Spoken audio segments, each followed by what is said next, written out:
Veo que va entrando todavía gente, así que muchísimas gracias de nuevo por estar aquí hoy. Yo soy Aaron Pérez, como pone aquí, formador en Edinumen y también coordinador de la formación en línea, así que es un gusto para mí estar hoy aquí hablando de uno de mis temas favoritos, que es el tiempo, el control del tiempo, más que el control, la gestión del tiempo, ¿no? Cómo gestionar y cómo encajar, cómo ajustar nuestros materiales, materiales que ya veremos que tenemos nuevos materiales para estos cursos de jóvenes y adultos, con según qué tipo de cursos, ¿no? Yo de vez en cuando me encuentro con este tipo de vídeos magníficos que llevan mucho trabajo, la verdad, de profesores de español que, bueno, pues, siempre tienen un gancho, ¿no? Ese gancho suele ser, pues, a lo mejor, aprende español en un mes o en 30 días, ¿no? Que al final es lo mismo, o aprende español en 6 semanas, o aprende español en 6 meses, ¿no? Entonces vemos que depende un poco qué entendamos por aprende, pues puede ser con más o con menos tiempo, ¿no? No sé si nos hemos planteado alguna vez qué significa aprender una lengua, porque podríamos aprender una lengua en un mes, podríamos aprender una lengua en 6 semanas o en 6 meses incluso, o es algo que lleva toda una vida y que va más allá y que esto puede ser un gancho, o sea que a lo mejor luego ves el vídeo y no es así, sino que es un gancho de decir, bueno, pues en 6 semanas vas a aprender lo básico, o en 6 semanas vas a aprender tanto. Entonces, vamos a reflexionar un poco sobre esto, sobre cuánto cuesta, cuánto tiempo lleva aprender español, aprender esta lengua que enseñamos. Pero antes quería preguntaros, ¿no? Directamente.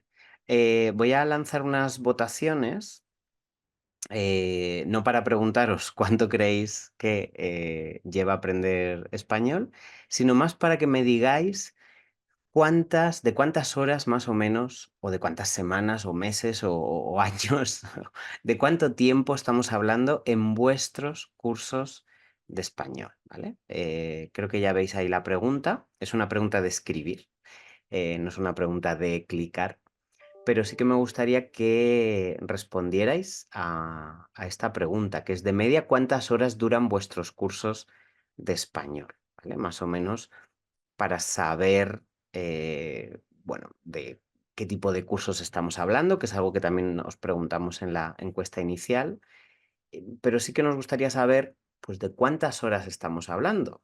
Si son, no sé, 50 horas, cursos de 50 horas, cursos de 100, cursos de 500, cursos de 200, cursos de 60 horas. A lo mejor durante el año hacéis varios cursos de 20 horas y son cursos de 20.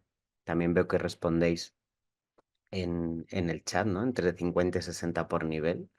Así que quería saber un poco vuestro caso. Más o menos veo que ya van respondiendo por aquí.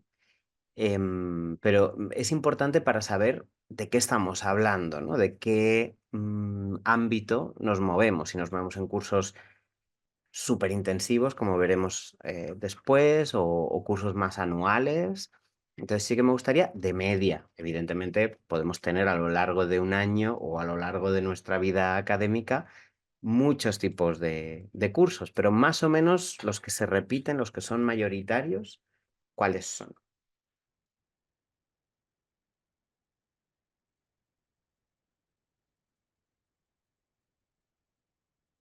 Vamos a dejar unos 30 segundillos más para que responda la mayoría, que no es una pregunta fácil, no es una pregunta de clicar. Así que en el chat también nos estáis diciendo. Ujú, 45, 120, 48. Veis que no es algo que sea estable en todo el mundo. Ujú, exacto. Perfecto. Vale, pues voy a terminar la votación para poder ver los resultados. Entonces, aquí están estos resultados. Vamos a verlos. Uy, resultados.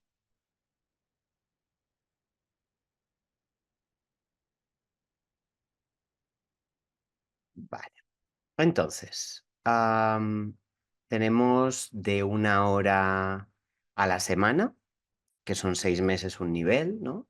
De 20 horas, de 60 a 100 horas, de 45, lo que decía, o 6 semanas de 4 horas diarias. Vamos a intentar poner orden a todo esto después, porque a lo mejor estáis de acuerdo en que parece un poco caótico a veces, ¿no? El decir, bueno, ¿de cuántas horas es mi curso? Porque realmente voy a una institución y es de tantas horas, voy a otra y es, de repente, en lugar de 50 son 48 horas, porque han decidido que es así, o si tiene un sentido. Otros son, como veo, de 24, de 14 semanas, ¿por qué 14 y no 12 o 15? Luego me dicen por aquí, depende de las capacidades de los alumnos, entre 50 y 60. Esto es muy importante, porque entonces es un curso adaptativo, adaptable, no todos lo pueden hacer. Cursos de 80 horas, también tenemos por aquí, de 70, 5 cursos de 130 horas, ¿no? Entonces todo esto, bueno, parece muchísimo o poco, dependiendo de lo que opinemos, ¿no? Ven que en el chat también estáis participando en este sentido y también en preguntas y respuestas. Ups, cerramos esto. A ver si me deja continuar. Ahora, claro, cuando hablamos de horas de español en clase, recordemos también que no se trata tanto de horas, sino de aprendizaje en esas horas. A veces se nos olvida. Cuando organizamos un curso pensamos en que encaje todo en horas y vamos a hablar tanto de cómo encajar horas, sí, con materiales, pero también con el tipo de aprendizaje. Para eso siempre consulto con este material de 101 preguntas para ser profe de L, de María Méndez Santos, donde se habla o ella comenta que es importante construir la huella en la memoria a través de exposiciones reiteradas y prolongadas. ¿Qué quiere decir esto? Que a lo mejor en un curso de, no sé, 60 horas, como decíais por aquí, no es lo mismo si el ritmo es 60 horas en un mes que 60 horas en un año, ¿verdad? Entonces, no podemos crear esa huella en la memoria del mismo modo, no solo por el número de horas que dedicamos al español, sino también por cómo de prolongado, reiterado sea ese aprendizaje. ¿Cuánto tiempo le damos de oxigenación al cerebro de nuestro estudiante para que ese aprendizaje se afiance en la memoria? Eso es importante pensar. Pero también es cierto que María Méndez, en sus páginas, habla de algunos estudios que se han hecho sobre cuánto se tarda de media en alcanzar lo que se llamaría un nivel alto de competencia en español. Entonces, esos estudios hablan de que unas 24 semanas de estudio, que serían unas 600 horas de estudio, si lo queremos ver en horas, ¿no? Entre 24 semanas, si lo vemos en tiempo, en horas, o sea, en semanas, en días, en espacio, y unas 600 horas dedicadas a ese estudio. Podríamos conseguir, como vemos para otras lenguas hay otros estudios, pero en español podríamos conseguir un nivel alto de español, ojo, para hablantes de inglés. Entonces, claro, esto es importante también, de dónde partimos y hacia dónde vamos, ¿no? ¿Qué tipo de lenguas conocen mis estudiantes? Ya no que tienen como lengua materna, sino qué lenguas conocen mis estudiantes y, por lo tanto, cuántas horas voy a dedicar a según qué estudio, ¿no? Qué intensidad también, ¿no? Como yo trabajo mucho en Italia y veo que no es lo mismo, evidentemente, la intensidad con la que se trabaja el español en Italia para conseguir un aprendizaje de nivel alto frente a otros lugares. Y esto puede tener que ver probablemente con la cercanía, ¿no? lingüística entre la lengua de origen y la lengua meta. Pero más o menos esto nos sirve de bueno, aproximación, ¿no? 24 semanas de estudio, 600 horas de estudio, y esto coincide más o menos con lo que el Instituto Cervantes marca, en este caso para conseguir un nivel C1. Aquí lo vemos, ¿no? Considera el Instituto Cervantes que para alcanzar un nivel A1 se necesitan 60 horas, un nivel A2 serían 90, un nivel B1 120, B2 150 y C1 180. Esto sería un total de aproximadamente unas 600 horas, que es lo que justo decía ese estudio. Y luego un C2 ya se consideraría o lo considera un adicional, ¿no? O sea, serían 210 horas adicionales, efectivamente, pero que ya podríamos decir con 600 horas que tenemos un nivel alto de español. Entonces, sí que vemos que más o menos coincide. Esto sobre todo es una aproximación y sobre todo, como hemos visto, está muy pensado para estudiantes que saben inglés o que parten del inglés para llegar al español, o sea que no podemos aplicarlo a todos los casos, todas las lenguas, pero es una guía, ¿no? Nos sirve de guía aproximada. Entonces, sabiendo esto, podemos más o menos luego dividir, y eso muchos cursos lo dividen, los distintos niveles en niveles completos o incluso en subniveles, ¿no? Si decimos, bueno, pues queremos alcanzar un nivel A1, pero no vamos a hacer un curso de 60 horas, porque pues, no tenemos el tiempo, no tenemos la infraestructura, lo podemos dividir en A1.1, A1.2. Y el A2 lo mismo, en A1, A2.1, A2.2. Luego, conforme avanzamos, vemos que habría que, según, esto luego no se hace siempre, pero habría que ir dividiendo mucho más, en mucho más subniveles. De hecho, por ejemplo, el marco común europeo directamente divide el B2 en dos subniveles porque considera que es un nivel que no se puede alcanzar de golpe, ¿no? Y esto tiene ese sentido, el sentido de que necesitamos ir construyendo como una casita las distintas experiencias de aprendizaje hasta llegar a alcanzar la competencia comunicativa cómoda en ese nivel. Entonces, en teoría, claro, todo esto en teoría y de una manera maravillosa, pues deberíamos poder subdividir los distintos niveles y clasificar también a nuestros estudiantes para que lleguen a esos niveles en esos subgrupos. Luego la realidad pues desborda todo esto, ciertamente, pero sí que nos puede ayudar a servir de guía. Claro, yo me pregunto siempre, ¿no? Cuando decimos en 60 horas se alcanza un nivel A1, ¿todas esas horas son de clase? Es decir, ¿todas esas horas son de estar en una clase, hacer ejercicios, actividades? ¿O también hay una parte de esas horas que realmente son más de trabajo autónomo, de oxigenar, como decía antes, el cerebro, de trabajar en solitario o incluso de hacer actividades extra fuera del aula, más sociales, más culturales, pero que también cuentan, ¿no? Como parte de las horas de aprendizaje? Entonces, eso es lo que me pregunto y, bueno, mi respuesta creo en mi experiencia, en la experiencia de la gente que ha ido contestando a la encuesta de antes, me imagino es que sí, ¿no? Que no todo es horas de clase en este sentido, sino que es divisible, ¿vale? Esa es un poco la idea que quiero que nos quedemos. Vamos a ver los tipos de cursos que puede haber, o yo lo he clasificado así en 4 tipos, pero seguro que hay más. Lo que pasa es que en general, y también en mi experiencia, pues me he encontrado estos tipos de cursos más en inmersión que en no inmersión, o sea, unos más en inmersión y otros en no inmersión, pero sí que es algo que en cursos de adultos o jóvenes adultos me he encontrado más. Y le voy a poner un nombre culinario a cada tipo de curso para que podamos hacer una referencia, tener una referencia común. Uno serían los cursos superintensivos, ¿no? Que son pues estos cursos de lunes a viernes, donde hay 4 horas cada día y luego tenemos hora libre, digamos que dedicamos cada día bastantes horas a el aprendizaje del español. Esto hace que tengamos unas 20 horas semanales, ¿vale? Unas 20 horas semanales y que podamos cubrir más o menos un nivel, ay, ahora, más o menos podamos cubrir un nivel en de 3 a 5 semanas. Esta lo he llamado el curso freidora de aire. No sé si conocéis esta herramienta y no sé por qué estoy vibrando. El curso freidora de aire es el curso donde yo quiero que todo se haga muy rápido, ¿vale? O sea, yo quiero ir al curso y que en 3 semanas o en 2 semanas o incluso a veces en una semana quiero ya todo un nivel.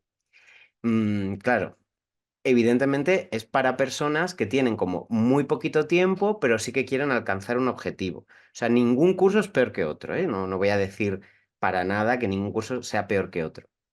Es solo que teniendo en cuenta lo que decía María Méndez, que es especialista además en cognición, memoria y adquisición, pues va a ser más complicado que se mantenga a largo plazo ese aprendizaje si no le damos al cerebro el tiempo suficiente, ¿no? Para que esas 20 horas semanales, como digo, semanales, se asienten.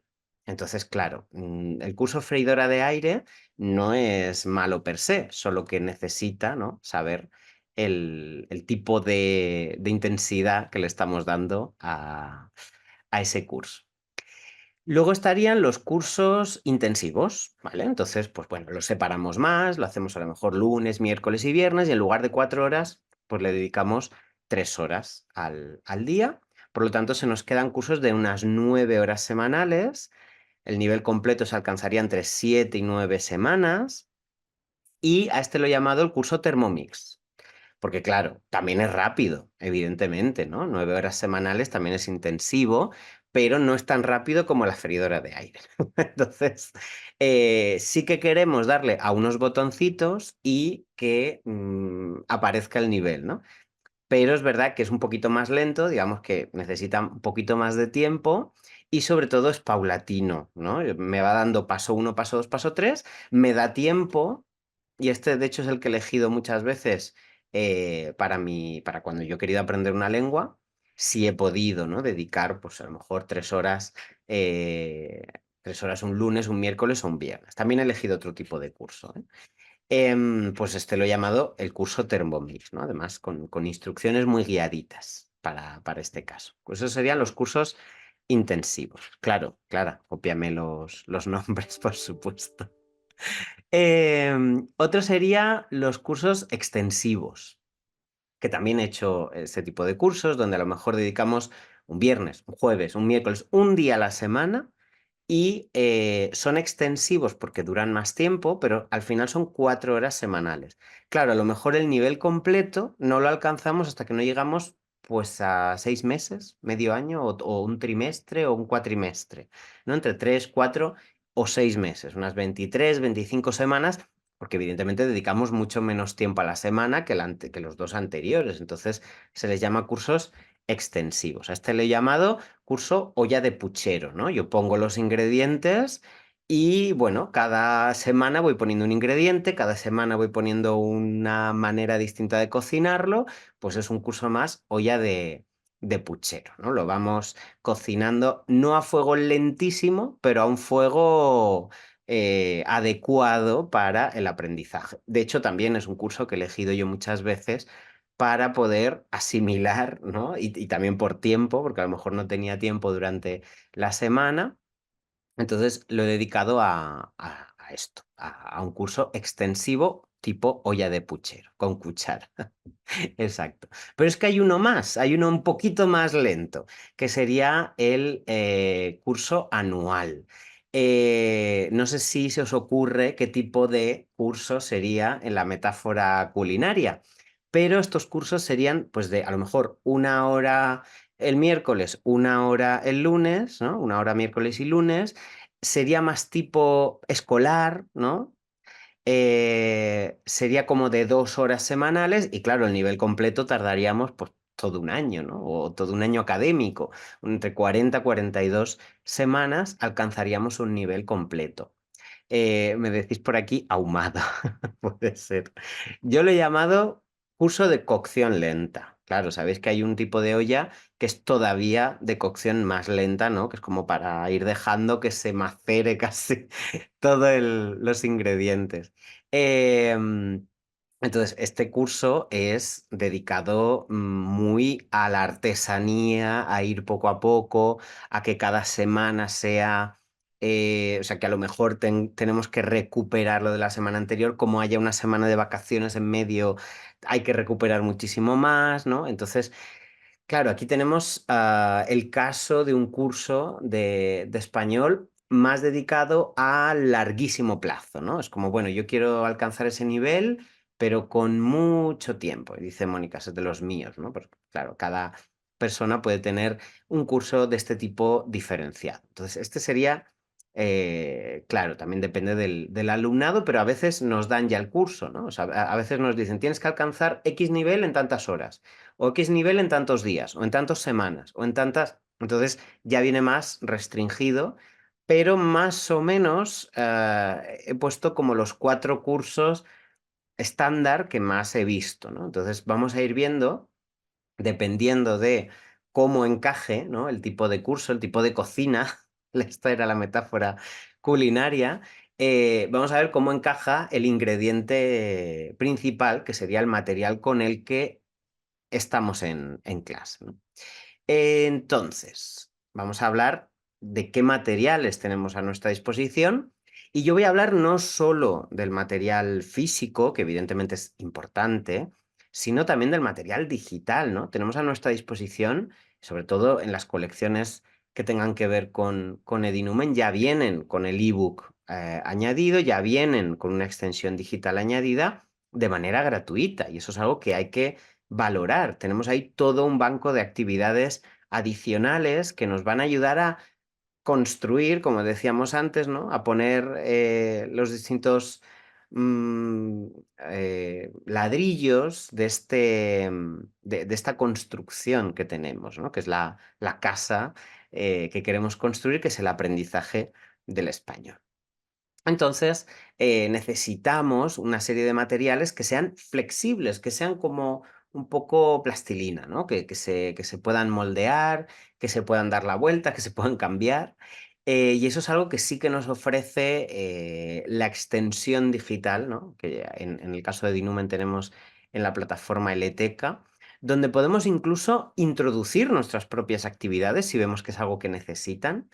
Si tenemos además la solución 360, de la que hemos hablado en otros webinarios, tendríamos la recursoteca, donde podemos incluso introducir textos, vídeos adicionales y todo eso metido en la misma plataforma. Pero también, ¿no? Adicionalmente tenemos este material. Veis aquí que veo libro de estudiante, libro de ejercicios y ya didáctica. Entonces, también vamos a ver que hay un material nuevo que se llama Inmersión, donde el libro de estudiante y libro de ejercicios ya va incluido. Y eso va a influir en el ritmo de aprendizaje que tengamos. Vamos a verlos entonces. Teniendo en cuenta que vamos a hablar del nivel A1 al nivel B2, no nos vamos a ir hoy por lo menos hasta el nivel C1, pero ya son bastantes horas, ¿no? Y abarcamos la gran mayoría de cursos que solemos tener. Entonces, de un A1 a un B2 tenemos, por ejemplo, la opción de llevar un material que divida en A1.1, A1.2, A2.1, A2.2, como decíamos antes, que el Instituto Cervantes promueve también que se puedan hacer en los cursos. Pues esto es lo que llamamos medios niveles, ¿no? Donde hay unas 15 horas de contacto, es decir, de aula, unas 15 horas de aula por seminivel, digámoslo así, y unas 20 horas más autónomas, ¿no? Donde el estudiante puede trabajar de manera mucho más autónoma. Esto nos lleva a que tenga que ser un mínimo de una semana de curso, como mínimo. Pero esa semana de curso tiene que ser, como hemos visto, súper intensiva, ¿no? La freidora de aire. Tiene que ser el curso tipo freidora de aire, ¿de acuerdo? Ese es el nivel A1.1 si queremos utilizarlo en nuestras clases. Después estaría el que yo os decía, que es inmersión, que sí que es un nivel completo, pero además tiene el libro de ejercicios, ¿vale? Incluye ese libro de ejercicios. De modo que las horas de contacto serían más, serían 25 horas de contacto con 40 horas autónomas. Se llama inmersión porque te fomenta que que sea un curso, además de un curso, como hemos visto, o freidora de aire, ¿no? O Thermomix, digamos, un curso súper intensivo, intensivo, que sea además un curso inmersivo, es decir, que te introduce en el aprendizaje de la lengua de una manera, bueno, como la propia inmersión dice, ¿no? Inmersión al final es que te introduce en una bañera y estás rodeado de esa lengua, ¿no? Sientes que puedes hablarla, que puedes comunicarte con las personas del siglo XXI, ¿no? Y no con personas de hace 3 siglos, sino que es algo que forma parte de tu día a día. Y por eso también el enfoque está muy dirigido, tanto en frecuencias como en inmersión, a un español para el siglo XXI, donde también el libro de ejercicios forma parte de tu día a día, ¿no? O sea, muchas veces no queremos que ese libro de ejercicios esté muy aparte, porque queremos que esas horas autónomas estén ya incluidas en un mismo material. Y entonces eh, preferimos a veces que inmersión esté dentro de nuestro curso, que ya digo, puede ser como el nivel A1, donde el libro de ejercicios está aparte, pero claro, ahí el libro del alumno juega, o el libro de estudiante juega un papel donde hay un poquito más de horas de contacto en ese sentido, en el sentido de que es un poquito más amplio para compensar que las horas autónomas son, como veis, son las mismas, y para compensar que esas horas autónomas no están unidas a ese mismo material.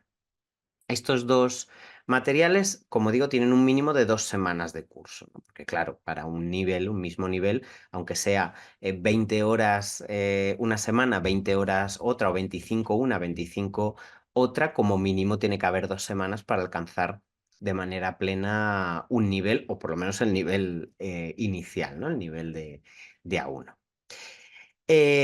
Luego tenemos otro tipo de materiales, ¿no? El mismo material, la misma filosofía en fusión, que sería una 1 más una 2, serían 54 horas de contacto, pero para conseguir 2 niveles y 60 horas autónomas. Esto sí que tiene, de nuevo, libro de estudiante y de ejercicios aparte.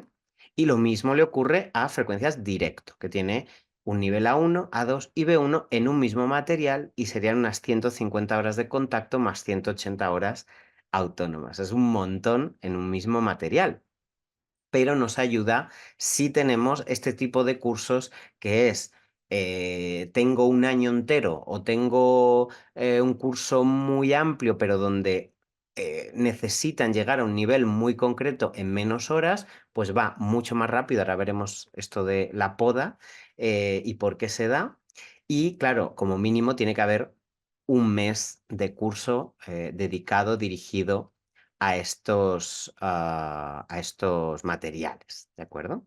Entonces, para que conozcáis un poco el panorama de que tenemos medios niveles, niveles completos con y sin libros de ejercicios y fusiones y directos. Entonces, una barbaridad de opciones, siempre creyendo en la metodología que, si queréis y no conocéis frecuencias, luego os doy un correo de contacto para que conozcáis mejor, porque tenemos webinarios, tenemos un kit de iniciación para quien quiera iniciarse en la metodología de frecuencias, para que veáis que creemos tanto en esta metodología que hemos pensado en diferentes tipologías de cursos para que siempre frecuencias encaje en cualquiera de ellos, ¿vale? Me preguntan aquí si inmersión solo tiene A1 y no, como digo, tiene hasta B2. O sea, todos los de frecuencias e inmersión llegan hasta B2, ¿de acuerdo? Así que todos estos los podéis adoptar en cualquiera de los niveles que veis ahí, ¿no? De A1 a B2. Claro, frecuencias directo es de A1 a B1 y luego aparte estaría frecuencias B2. ¿Vale? Pero si queremos adoptar cualquiera de ellas, pronto va a salir frecuencias fusión B1 más B2, por ejemplo. Entonces, en cualquier caso, siempre llegamos hasta el nivel B2 completo. Y sobre esto yo digo, claro, Edinumen en clase siempre trata de dar alguna reflexión o técnica relacionada con los materiales, ¿no? No solo aquí tenéis los materiales, sino que también el cómo encajar esto tiene que ver con conceptos clave, o por lo menos dos conceptos clave que se ven en este material de Héctor Ruiz Martín, que es un conocido profesor que recopila en este libro una cantidad de investigaciones que tienen que ver con cómo aprendemos, que es al final lo que quiere responder, y habla de varios conceptos, muchísimos, muy interesantes. Uno de ellos es la sobrecarga cognitiva. Entonces, la sobrecarga cognitiva es que muchas veces queremos, no sé, un poco como un embudo, ¿no? Cuando queremos introducir mucho líquido en ese embudo, al final se sobrecarga y tenemos que esperar un poquito para que baje, ¿no? Es un poco esa idea. Yo siempre utilizo metáforas de todo tipo para que me entiendan. Entonces, para aprender, como dice Ruiz Martín, es importante no saturar la memoria de trabajo. Es lo que comúnmente antes se llamaba la memoria a corto plazo. La memoria de trabajo es esa memoria que utilizamos para en ese momento trabajar sobre algo. Si la saturamos en las clases, pues llega un punto en el que ya no puedo retener más, no puedo utilizar más. Por lo tanto, este cuidado hay que tenerlo especialmente en los cursos súper intensivos, los cursos, como decía antes, freidora de aire o los cursos Thermomix, es decir, los cursos intensivos, donde tenemos mucho tiempo, 4 horas o 3 horas seguidas de clase y queremos como sobrecargar mucho esas horas porque tienen que aprender mucho. A veces menos es más, ¿no? Y eso también lo dice la investigación. Es decir, a lo mejor quiero que salgan de clase aprendiendo menos cosas, pero de manera más profunda y más útil.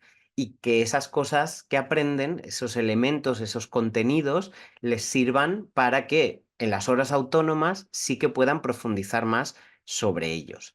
Y a lo mejor en los cursos más extensivos o anuales sí que podemos sobrecargar un poquito más las clases porque tenemos menos horas de contacto o menos horas de clase y que sea un poquito más light la otra parte, ¿no? La parte autónoma. Entonces también hay que baremar, hay que poner una balanza cómo de sobrecarga o cómo de sobrecargado está nuestras horas de clase. Y otro elemento importante es el de la transferencia, que ahora vamos a ver otro concepto, que es el concepto de evocación, y eso nos va a ayudar mucho a saber pues, cómo abordar los distintos cursos según el ritmo que tengan. Entonces, en la transferencia es esa capacidad de usar lo aprendido en una situación nueva.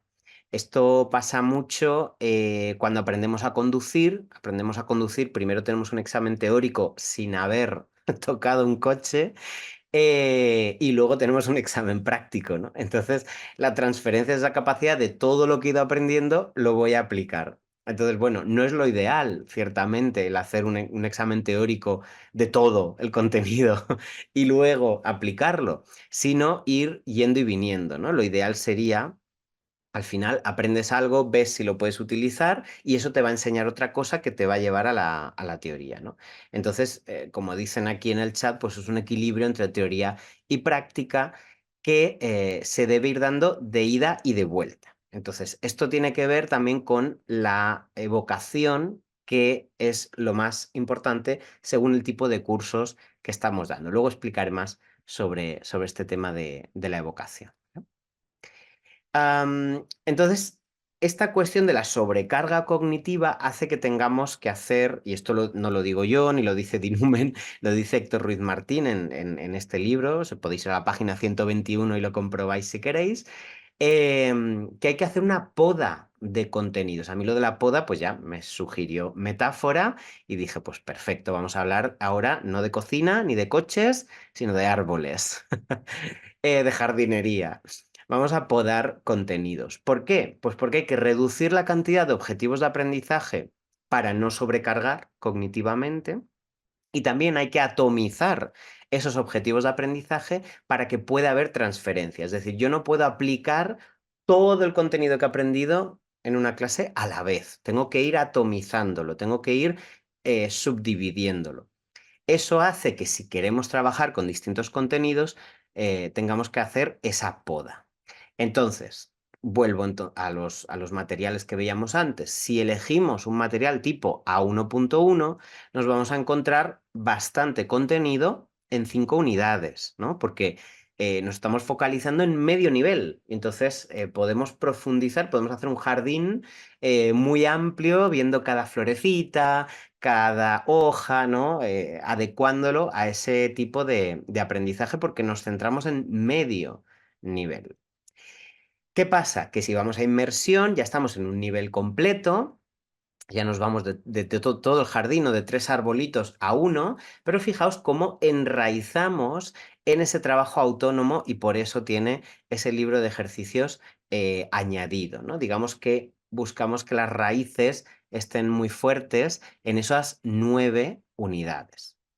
Añadimos una unidad más, 10 unidades, y sí que podemos decorar un poquito más, tiene un poquito más de enjundia, es decir, no son solo una unidad más, sino que también es a lo mejor más dedicación a cada sección de esa unidad, y eso hace que podamos decorarlo de otra manera, donde el libro de ejercicios estaría aparte.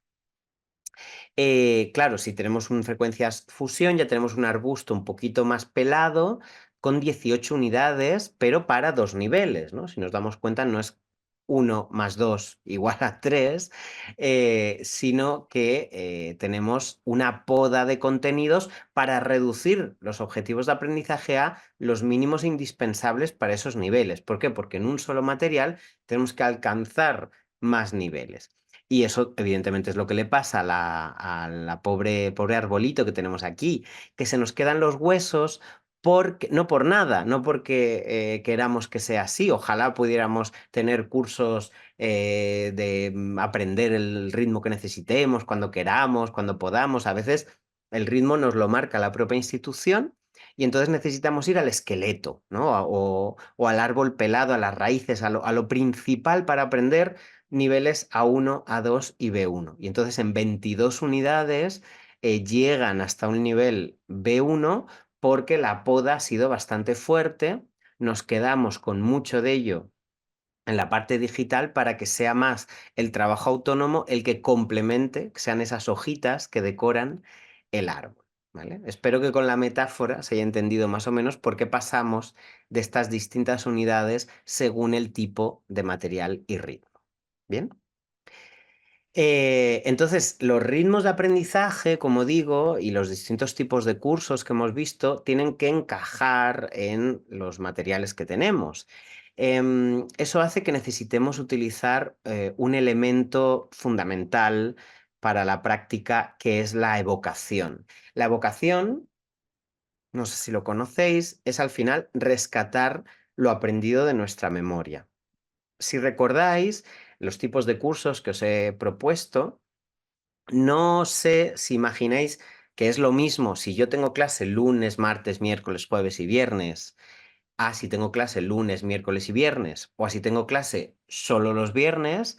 No es lo mismo evocar lo que aprendimos en la clase anterior o en las 2 clases anteriores en un curso o en otro, ¿no? Si yo tuve clase ayer, pues va a ser mucho más fácil para mí evocar lo aprendido que si tuve clase la semana pasada.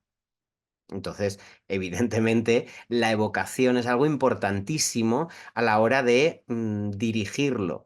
Y no me va a costar lo mismo como estudiante, pero también no va a ser igual como docente. Yo no puedo hacer el mismo tipo de actividades de evocación al principio de clase si he tenido clase ayer que si la he tenido hace una semana. Por lo tanto, hay que hablar de la evocación poniendo el foco en eso, en que es una manera de consolidar los aprendizajes, pero que hay que adecuarla a según qué tipo de curso. Entonces vamos a ver ejemplos y sobre todo consejos de cómo evocar lo aprendido y así podemos adecuarlo mejor al tipo de curso, ¿vale? Vamos a ver.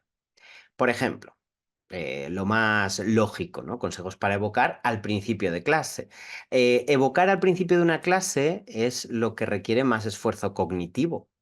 ¿Por qué? Porque o sea, acabo de llegar a clase, ¿no?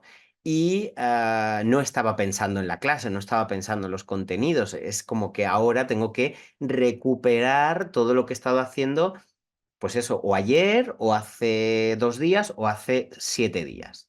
Y eso requiere esfuerzo cognitivo.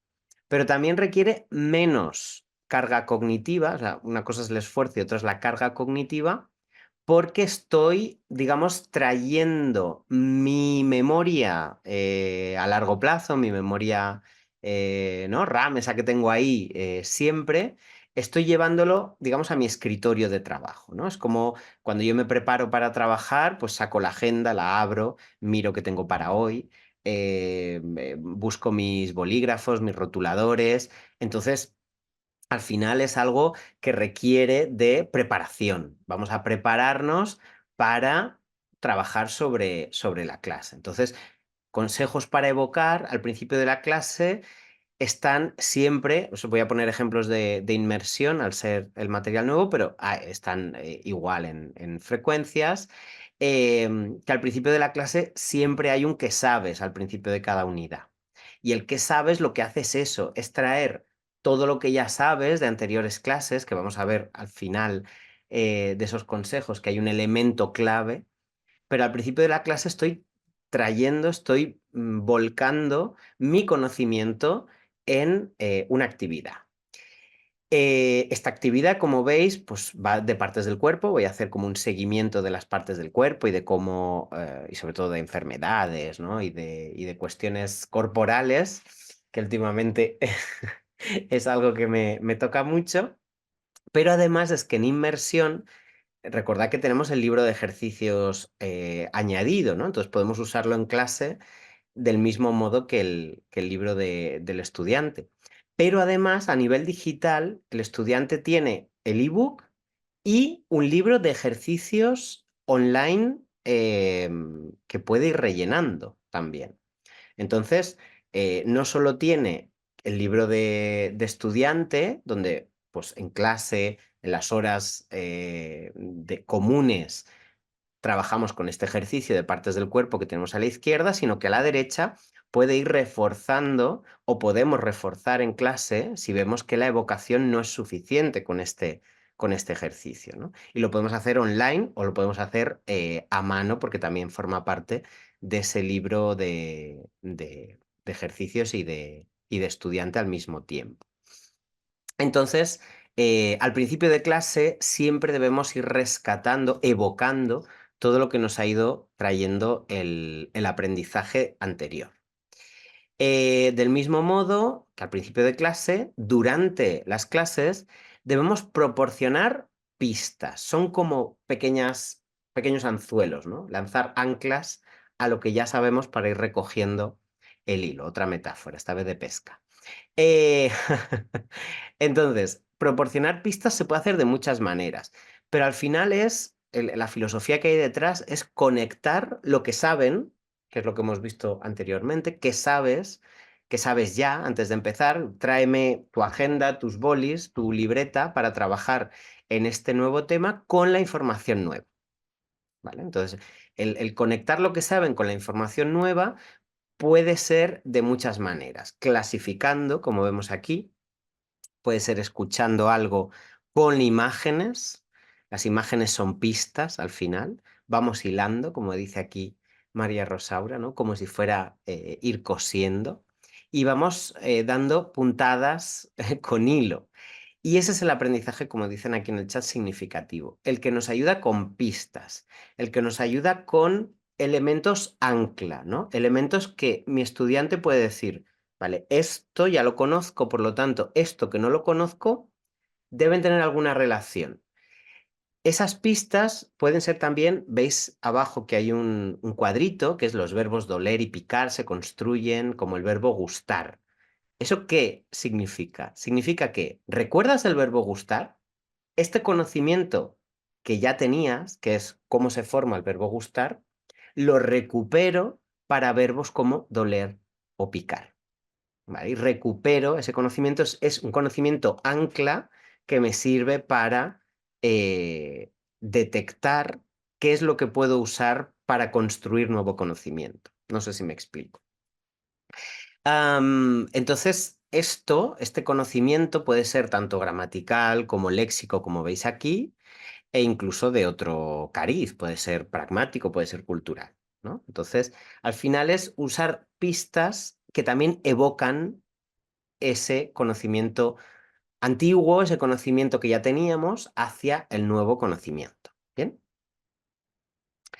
Em, Además, y esto no lo digo yo, todo esto lo dice la bibliografía, que os lo pondré al final, Evocar es también presentar múltiples contextos donde eso que estoy aprendiendo o eso que ya sé se presenta, ¿no? Entonces, si estamos hablando precisamente de enfermedades o de estados de ánimo, que también lo trabaja esta unidad 8 del nivel A1, pues utilizar recursos como está el Babel, que al final es una sitcom, es una comedia de situación, nos puede ayudar para ver en otro contexto lo que estamos trabajando. Entonces, por ejemplo, antes del vídeo, pues se le pregunta, fíjate en esta escena, qué pasa, cómo se sienten los personajes, usa estos adjetivos, ¿no? Está focalizando, redirigiendo, y hay un adjetivo que no es adecuado. Esto funciona muy bien para identificar mejor lo que estamos trabajando, que es el intruso, ¿no? Siempre, si hay una palabra intrusa, nos va a ayudar a, prestar más atención. No es, bueno, pues voy a usar cualquiera, no. Cuidado, hay una que no está, que no funciona. Y esto es antes del vídeo. Si vemos el vídeo, que no lo vamos a ver hoy, pero otro día os lo enseño si queréis, durante el vídeo van haciendo este tipo de actividades. Pero fijaos que pueden ser multimodales, es decir, que también en la extensión digital tenemos actividades de Hostal Babel.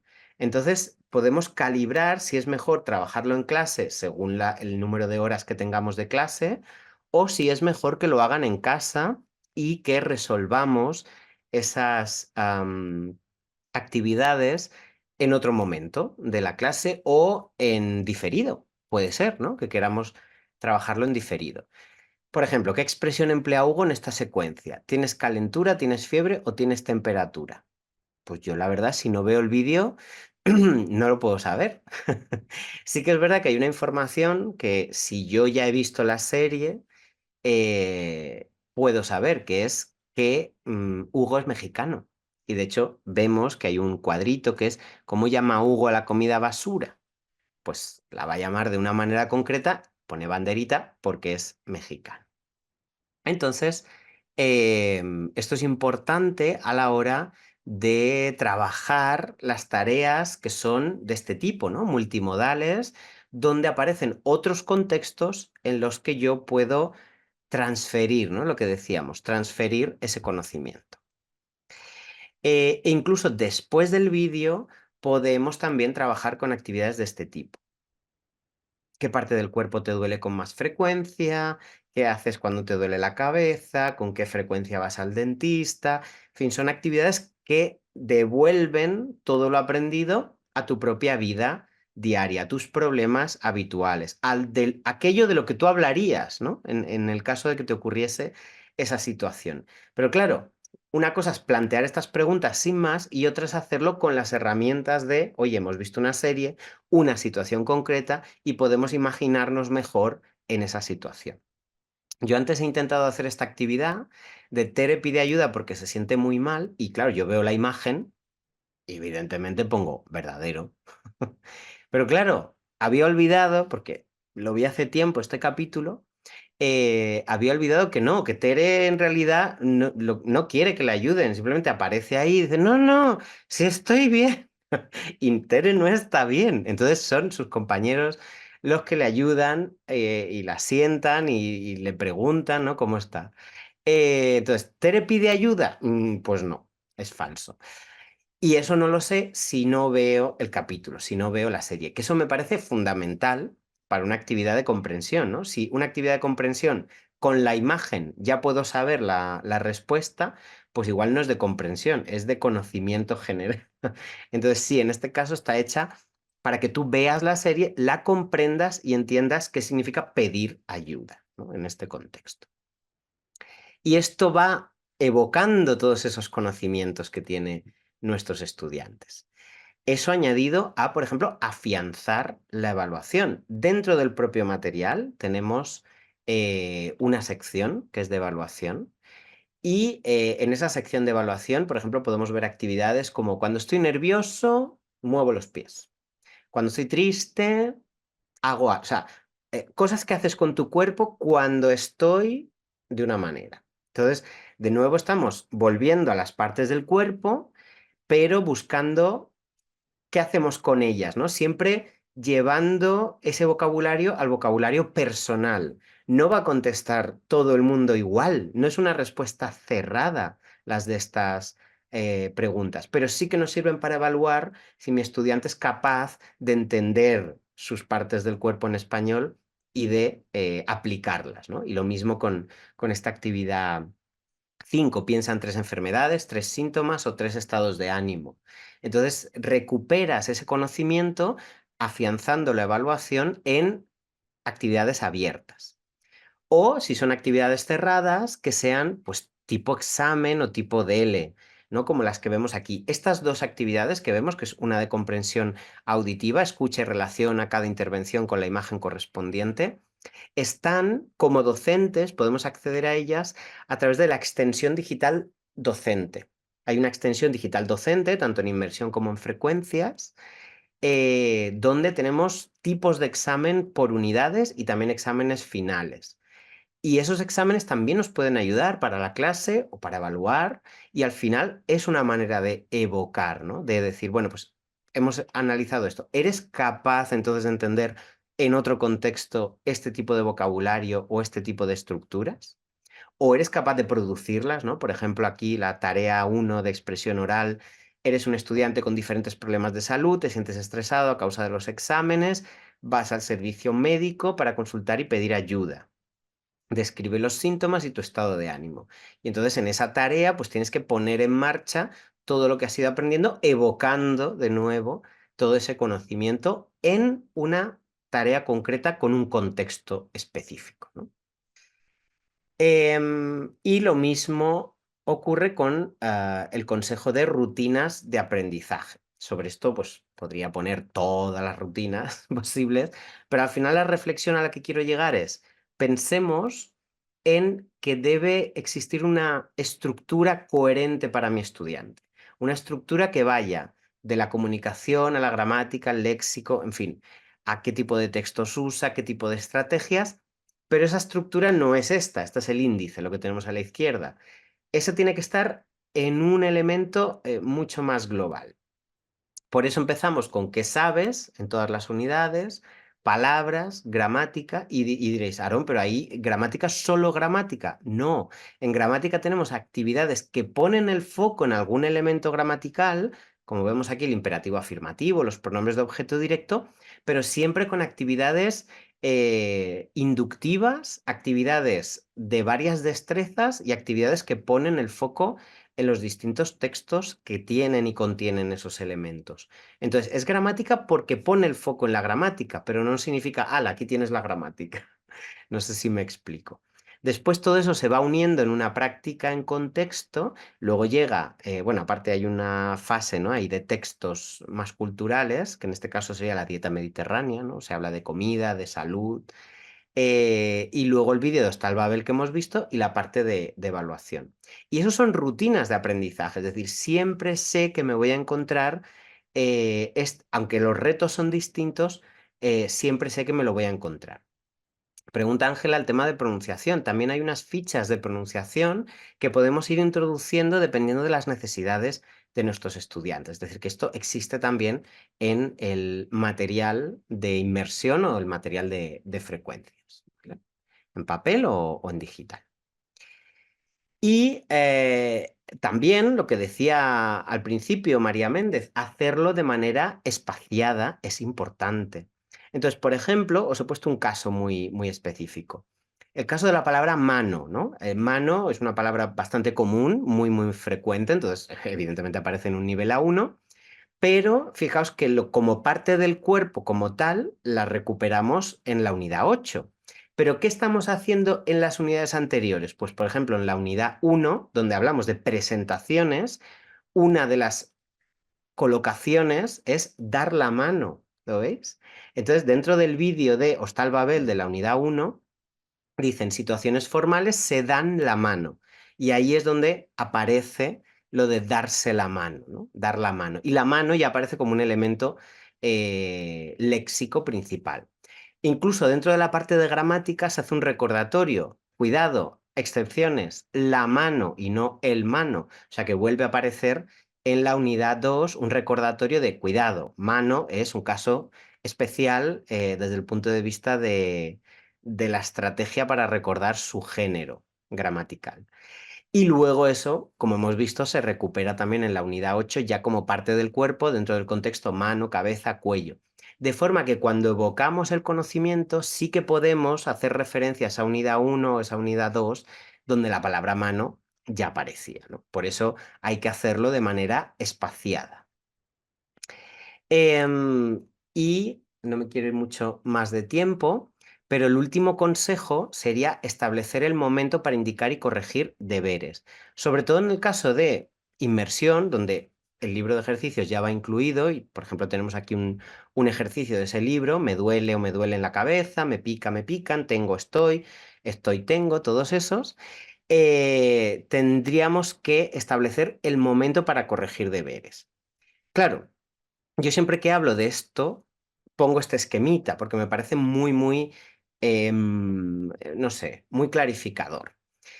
Este esquemita lo tengo yo siempre en la cabeza a la hora de planificar mis clases, es decir, un inicio con evocación y contextualización, lo que decíamos antes de iniciar evocando siempre, de traer al aula qué es lo que necesitamos para trabajar, una primera actividad con información nueva y ahí corregiríamos los deberes de la sesión anterior.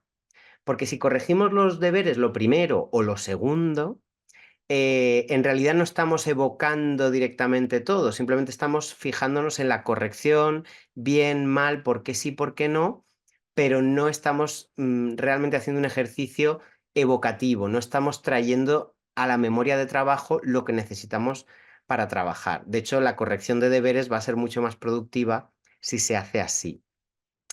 Entonces, el siguiente punto sería el cuerpo de la clase, ya digamos, todas las actividades principales para practicar y aprender sobre contenido nuevo. Y ahí ya, después de toda esa parte, antes del cierre, es donde pondríamos los deberes para la siguiente clase. Claro, es muy importante indicar los deberes para el día siguiente antes de que termine la clase y no justo al final, porque entonces no se hacen muy significativos. Y después hay que planificar los deberes que tendrán que hacer en casa y asegurarnos de que será un trabajo individual provechoso. Es decir, mandar deberes por deberes no tiene ningún sentido, no es significativo. Hay que elegir bien qué tipo de actividades primero pueden hacer en solitario y se pueden autocorregir incluso, y qué tipo de actividades pues no. Y después hay que calcular el tiempo máximo que podemos corregir deberes. De nuevo, volviendo al principio y a los ritmos de trabajo y a los ritmos de clase, es algo que debemos tener en cuenta. Si yo no puedo dedicarle en clase, porque tengo solo una hora, más de 5 minutos a corregir deberes, pues tampoco mandemos deberes para corregir durante una hora. Parece una tontería, pero es que es algo que es lógico, ¿no? En este caso. Y con esto termino, que es, pues evidentemente que todo esto está en un todo incluido, donde inmersión es un nuevo material, pero tenemos frecuencias A1, frecuencias A1.1, frecuencias fusión y frecuencias directo, donde tenemos una metodología eficaz, una incorporación de corpus, que otro día tenemos un webinario sobre corpus, una visión global del mundo hispánico, atractivo y motivador material audiovisual, como hemos visto con Hostal Babel y con otros vídeos, un manual al final ideal para cualquier contexto de aprendizaje porque vemos que encaja muy bien en cualquier tipo de contexto. Y además es muy completo porque tiene funcionalidades avanzadas para la gestión de clase, actividades interactivas creadas para este material, tareas abiertas de producción oral y escrita, también en línea, pruebas de nivel para diagnosticar la competencia de los estudiantes, al final, un todo incluido, por así decirlo.